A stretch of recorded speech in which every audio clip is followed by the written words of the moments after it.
Don't let a DUI charge ruin your life. Get a professional and confidential evaluation from our experienced team at True Heights Treatment. Our evaluations are accepted by the majority of courts in the state of Illinois and provide a comprehensive assessment of your substance use patterns and potential treatment needs. Get the help you need today and start your path to a brighter future. Contact us now to schedule your evaluation at 708-248-7039 or at thtdui.com.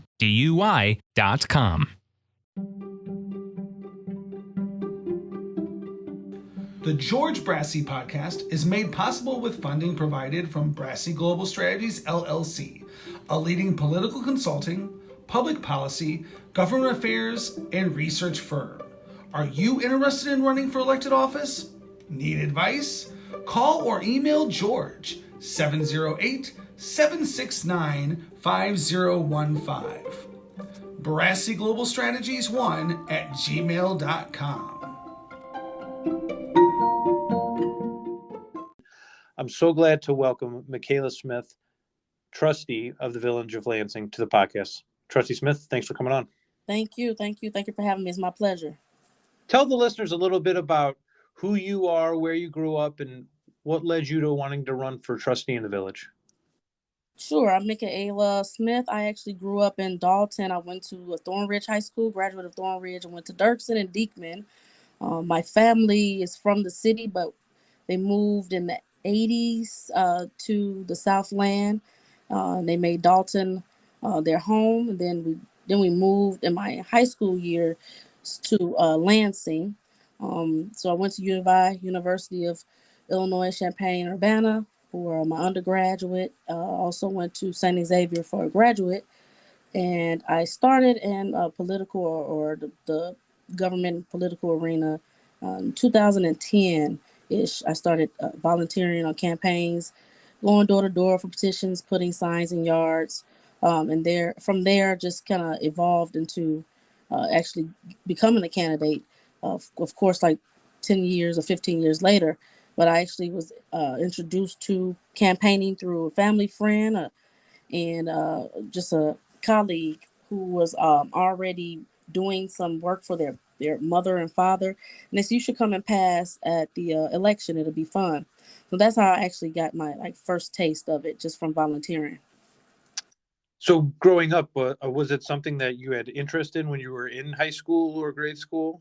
Or no, actually, I didn't, because my family, I have no one in my family that's from like the political arena, other than my dad worked in at the county level, so he was a little bit involved in politics, being a precinct captain when he was younger. But no one in my family had a desire, and I really wasn't driven to it either. I was going to school to become a pharmacist. I was doing pre-pharmacy classes, and I ended up with a health degree, and I actually have a license in pharmacy technician. So I was health all the way. It was never really on my vision board.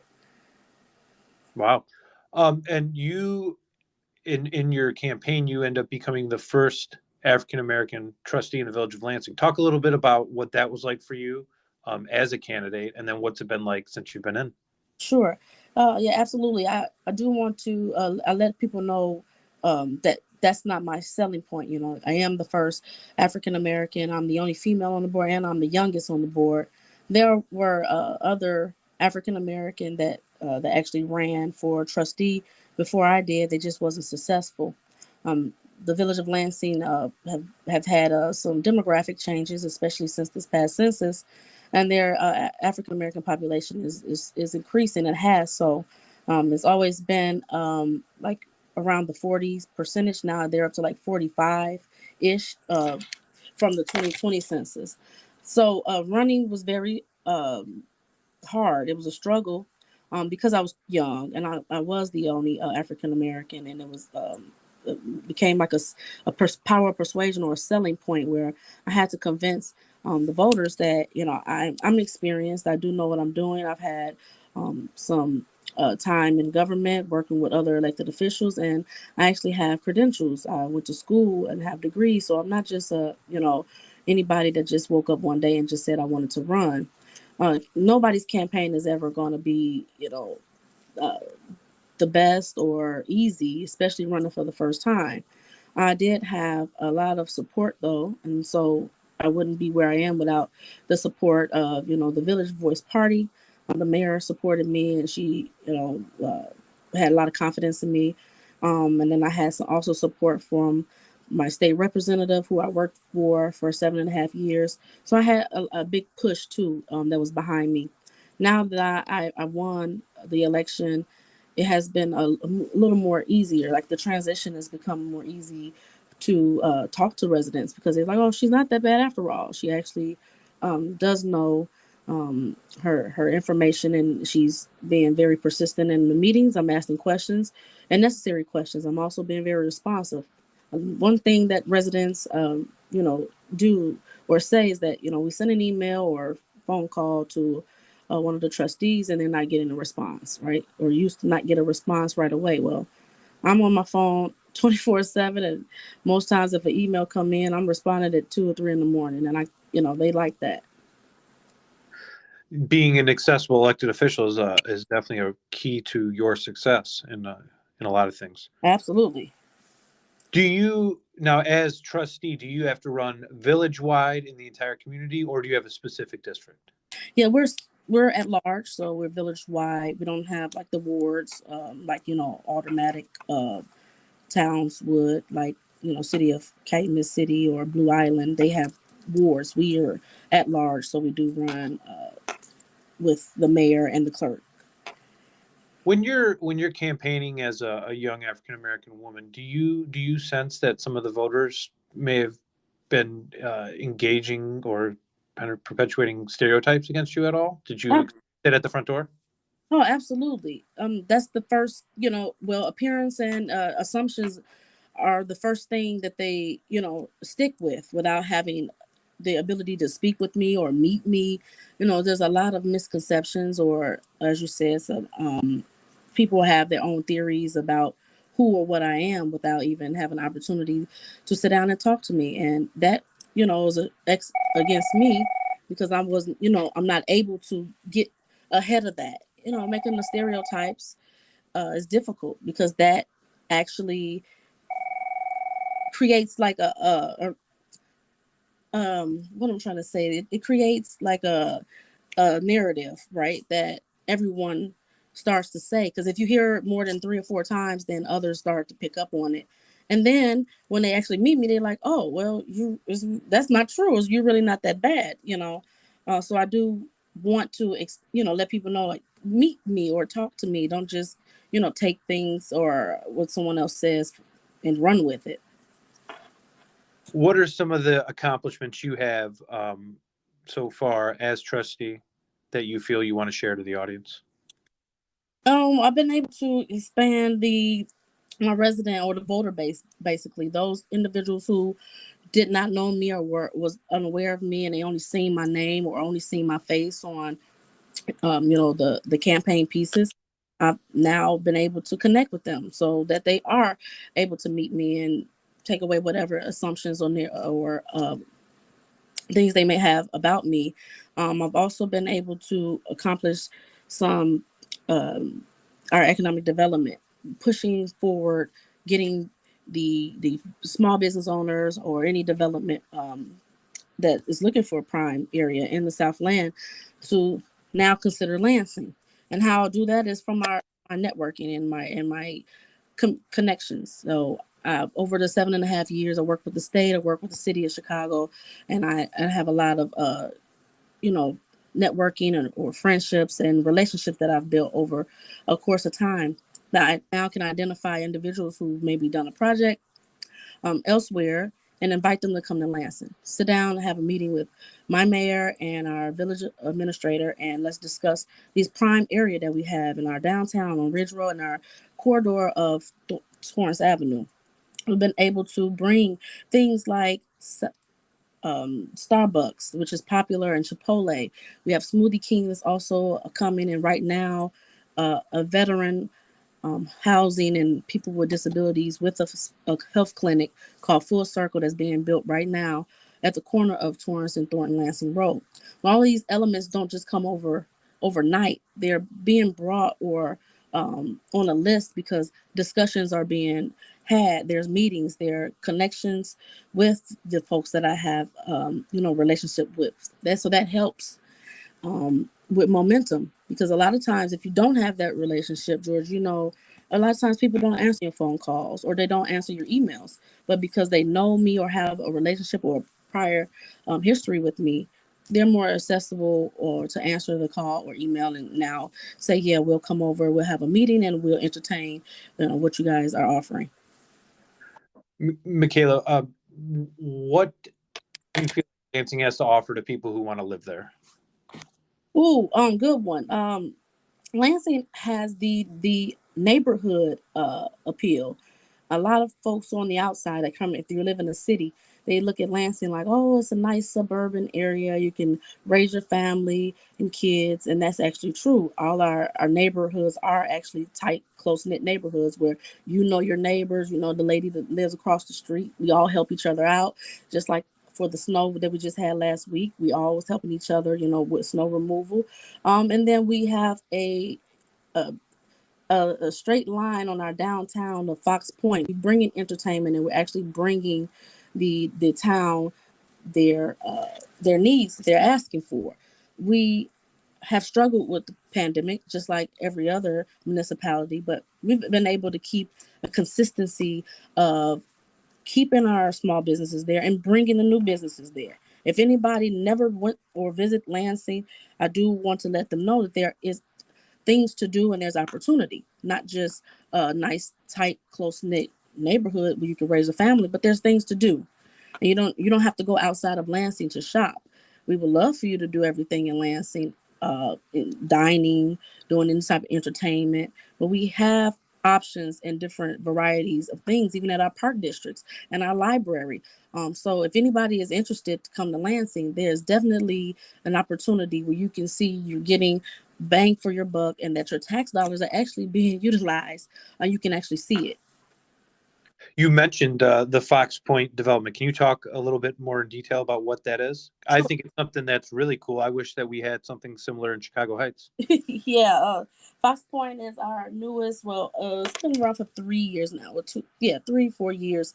We lost 2020 with the pandemic where there was nothing going on. That's our outdoor entertainment center. It has a pavilion and it has a stage, and we're doing concert series. And it's utilized for rental if you would like to have a family reunion there or weddings or class picnic.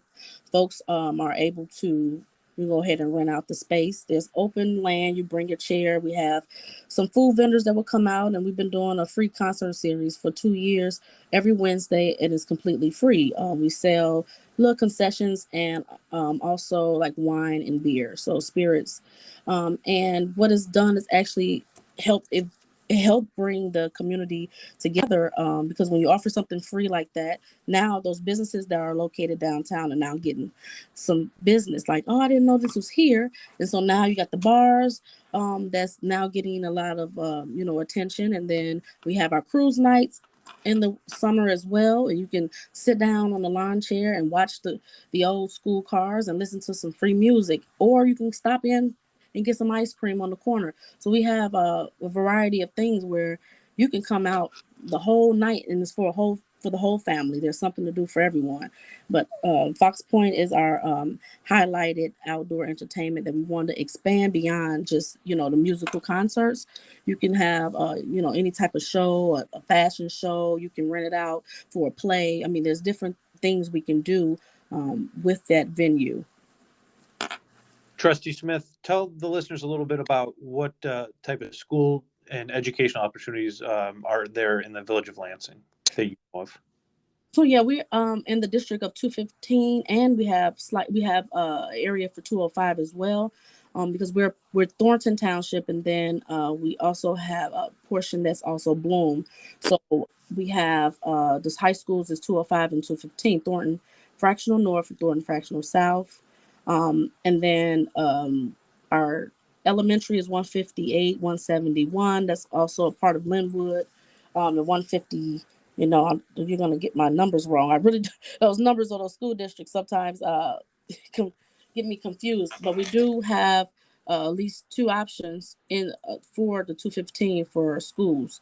But TF South is in Lansing, TF North is in Calumet City. And then our elementary schools, we have Memorial as our middle school. So we have, our elementary levels, and we have a high school. Not necessarily have a college some sort. Everyone will have to go to either the Prairie State or South Suburban College. South Suburban College is actually the district there. As far as extra opportunities, what is very interesting that a lot of folks don't know, that our youth center, we have a Patty Leach Youth Center, and our youth center for our high school students are able to go there and take, any extracurricular classes that will help them, in college or for the future, like credit transfers. They're giving them opportunity to see what fields they want to experience before you get to college. A lot of times, freshman and sophomore year, you go to college and you don't know. You have undecided, you don't have a major because you're still trying to figure it out. But now our high schools, specifically TF South, they now offering like barber and beauty cosmetology, so that you can get a feel that this is something you want to do. Then this is where you can get a license in. If sometimes colleges, going to college for 4 years, some folks are just not set up to go to school for engineering or do a 4-year degree. But there's trades. Our high schools are starting to offer more of the trades, culinary, and things of that nature, so that people have an option to decide if they want to go for 4 years, or go for a 2-year trade, or get it while they're in their senior year and into their freshman year in a junior college. Trustee Smith, what are 2 books that have been important to you as a person, and why? My favorite one is The Secret by Rhonda Byrne. And my other one I like is The Gifts of Imperfection by Brene. Those 2 are 2 books I can read over and over again. But The Secret actually is something that I live by. So The Secret actually is about law of attraction. And it gives you the sense that you can speak things into existence with your confidence. If you think positive thoughts, typically positive things will come to you. It's all about a belief system, right? You have a choice. You wake up every day and you can have that choice to say, I'm going to be happy or have a good day, right? Or you can wake up and say, oh, I'm not going to do well today. I'm going to fail this test. Or you speaking something negative into existence, which typically it happens when you speak it into existence. So the law of attraction is all about your vision board, if you will, which is why vision boards became popular some years back. What you vision or what you would like to see or happen, you speak that and you put it on the board and you visualize it. You're more prone to trying to accommodate yourself or make steps to achieving those positive images of what you want to do, whether it's lose weight, be healthy, get married, or somehow get into a new job, making more money. These things are things that keep you going in a positive sense. If you are saying this is not going to work, you're always preparing yourself for a plan B, you're always looking for the bad, right? That tends to attract and stay around you. So that's why I like The Secret. Now, The Gifts of Imperfection is more about self-awareness, self-confidence, and accepting yourself as is, because no one is perfect. We're in a social media society. Everything is glorified and built up on social media, how you're supposed to look, what kind of job you should have, all these different things that's impacting and affecting young people and just in adults too. But if you accept the gifts that God gave you, we all have a unique imperfection or something that was make us set apart or different. Once you become, accepted into I am who I am, and this is the way God made me, you feel more happy. A lot of things start working out for you. We all have options, and those both books tell you that you either can be happy with what you have, or you can manipulate it and turn lemons into lemonade. So those why I like both of those books. Trustee Smith, if somebody wanted to connect with you, learn more about your work as trustee or the Village of Lansing itself, how would they get a hold of you? The best way to get a hold of me is through my cell phone, email, or even Facebook. But yeah, I'm usually easily accessible. I have a Google number that everyone can have. It's 708-896-7718. And then on my social media, I have a trustee page and then my regular page, Micaela Smith. And those are the best ways to reach me. My email address is msmith@villageoflansing.org. You can reach me there as well. Trustee Smith, thank you so much for coming on the podcast. No problem. Thank you. All right. Take care.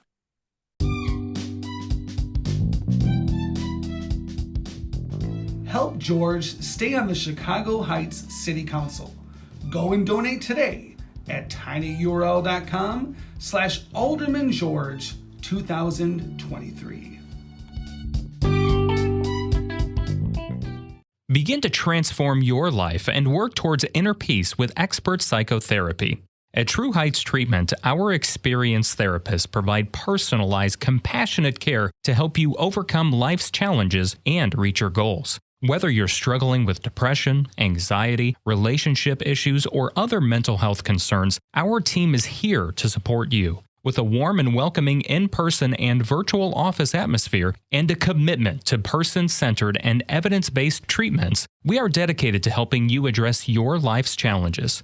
Contact us now to schedule your first session at 708-248-7039 or online at trueheightstx.com.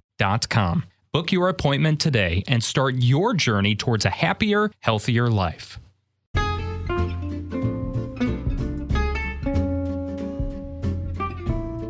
Need more George? Like his pages on Facebook. Friends of George Brassey PAC, Fifth Ward Business Alliance, Chicago Heights Bicycle and Pedestrian Resource Center, and the George Brassey Podcast.